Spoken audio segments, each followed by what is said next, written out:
Okay, after a day of building and reconstruction, it looks like the sim is pretty well rebuilt.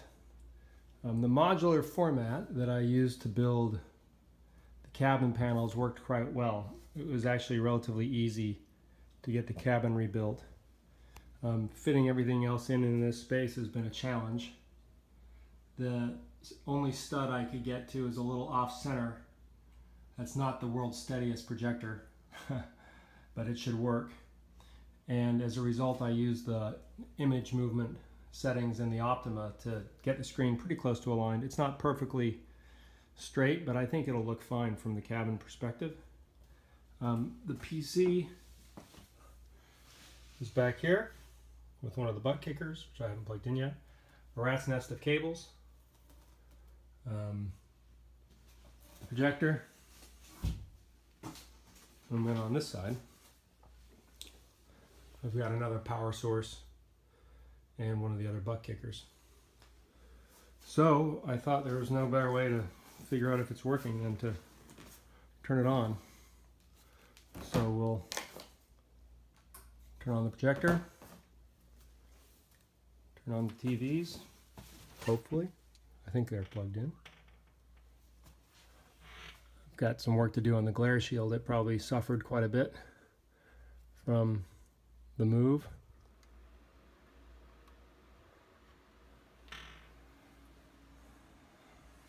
Okay, turn on the PC.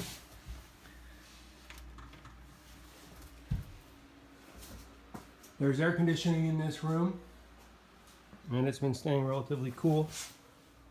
The first time I booted the PC, it gave me a heat warning, but I haven't had one since. It boots up on this touchscreen here. Hopefully we'll get a full boot, although I'm not seeing anything yet. It may take me, oh, that's a good sign. Everything made it through pretty much intact. I haven't noticed anything that's broken so far. We'll see how that goes.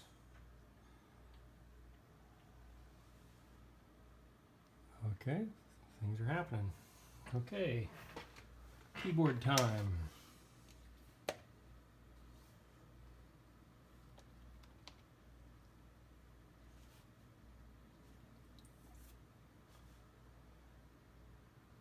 All right.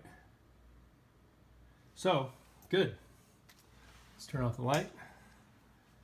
Now let's try to boot the normal boot sequence for X-Plane. I'm not going to overclock today. Looks like it's setting some things up. Yeah, but let's turn on remote flight server. Let's turn off Dropbox.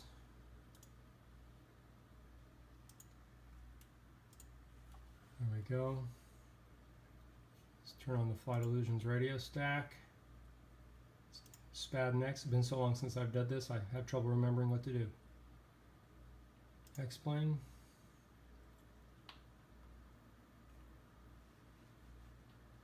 I've got to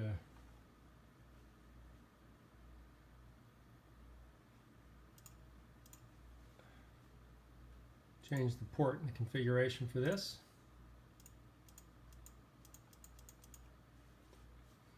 But I can do that up here.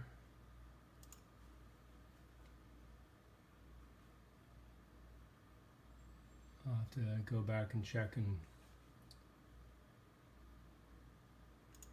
there we go.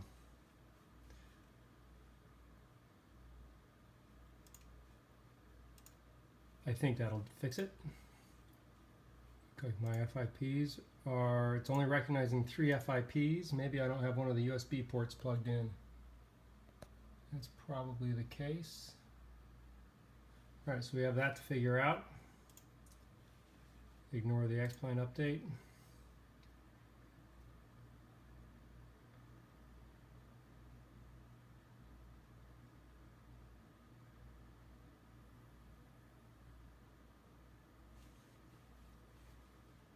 We'll go to Albert Wooded Field, which is my local strip now.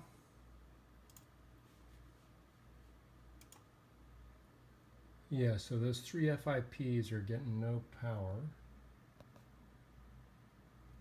Not sure why. We'll replug them and plug them back in, see what happens. In fact, we can do that while this is booting. Yeah, so the issue was that I didn't have that USB port plugged in. Okay, so where are we? Well, now we've got that monitor working. It thinks that that's the side view, and it's putting the front view on the little touch screen.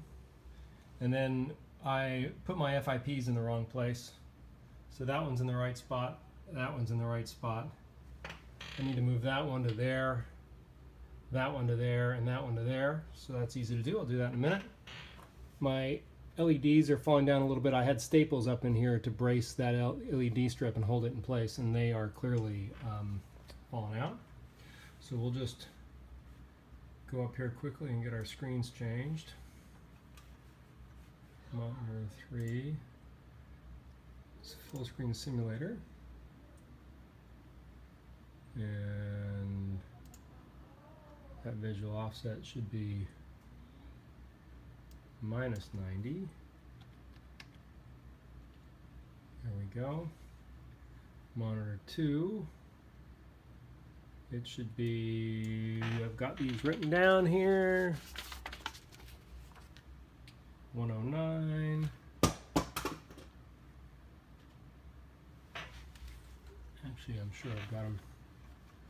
109. And using the mouse on your knee is always an interesting thing to do. 190.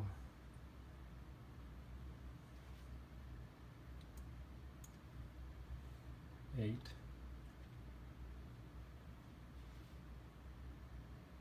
Oh, sorry. 0.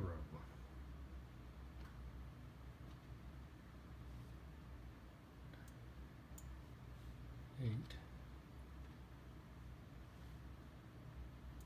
And I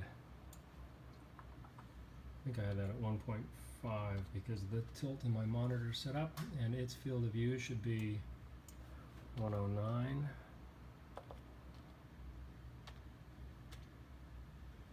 Okay. And this monitor here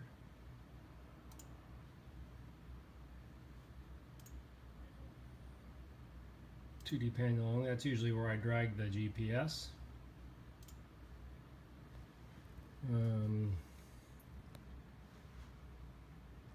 Okay, well, looking pretty close. Looks like I need to bring the front view down a few degrees.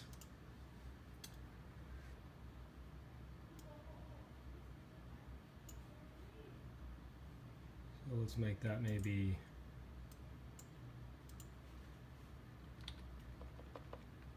6? No, higher. 10.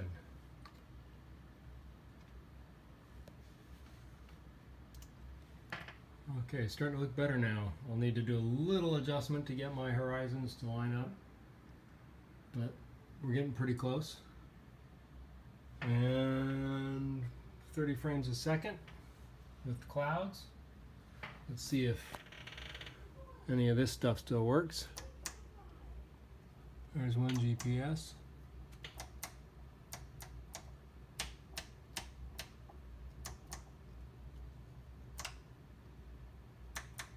There's the other GPS.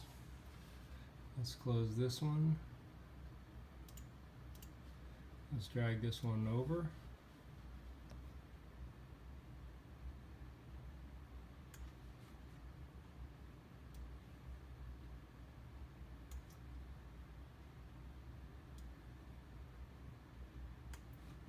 Okay, now for the real test. Let's see if anything works. So, let's turn the volume up.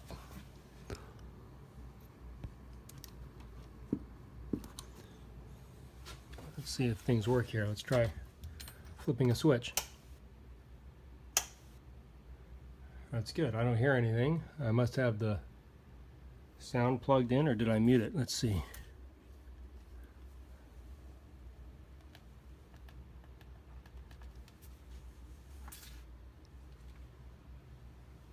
sound is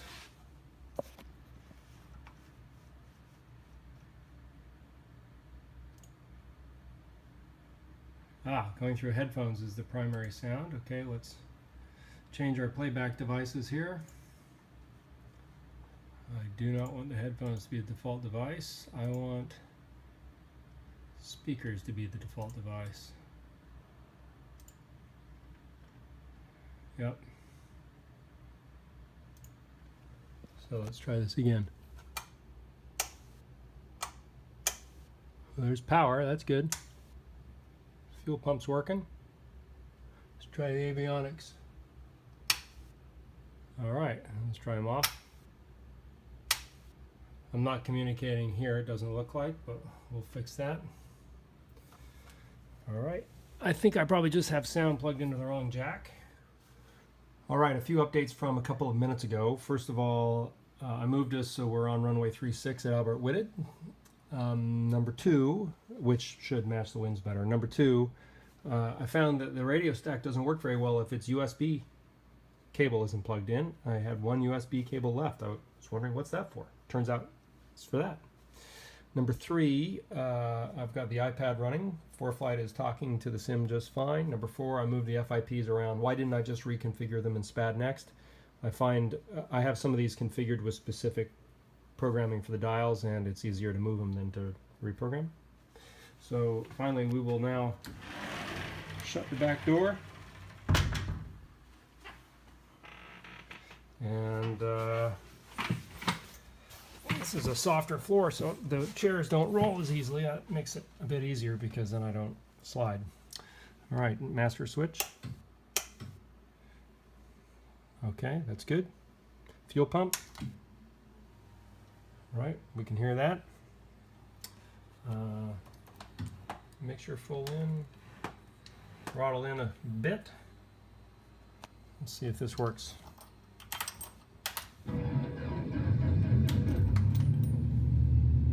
All right, that's a good sign.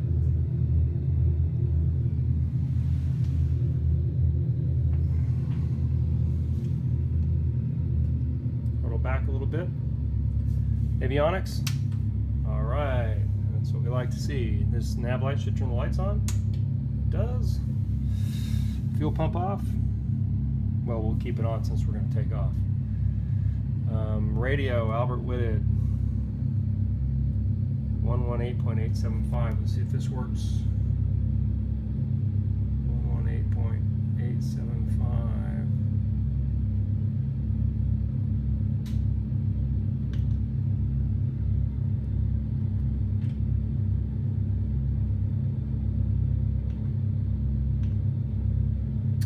I don't hear ATIS. I wonder if I can get Tampa.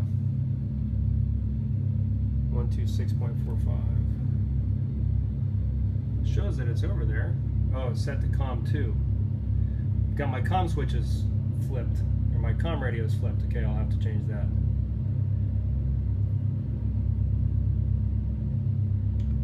Albert Whitted Information Sierra 1600 Zulu weather.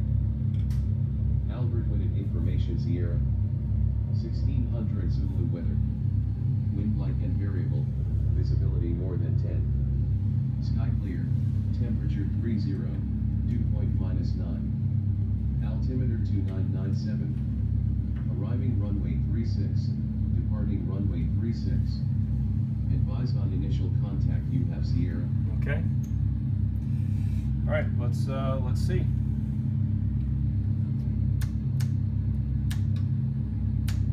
I don't remember which were there. Parking brakes off.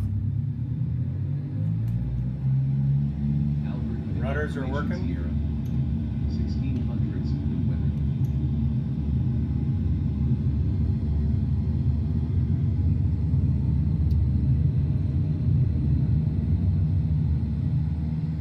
All right, back on the glide slope. Happy to say, St. Petersburg going by. Ah, it feels good to be doing this again.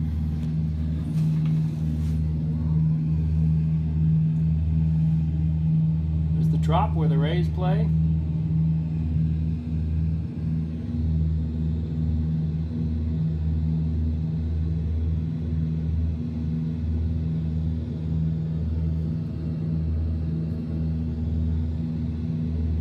Okay, well, let's see, that's working.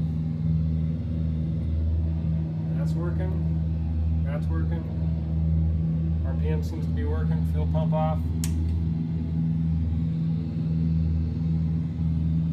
Downtown St. Petersburg.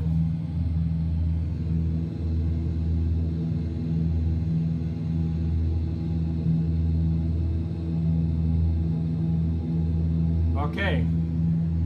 All right. FSX Dual seems to be active. So there you go. We're back running again.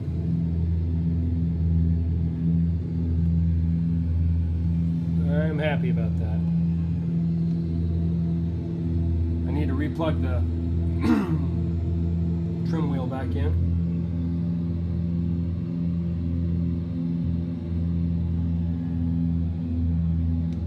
Next step is to do some flights today on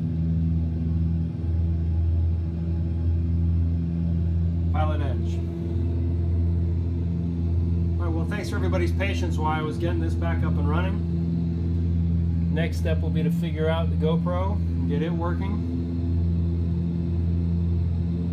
But yeah,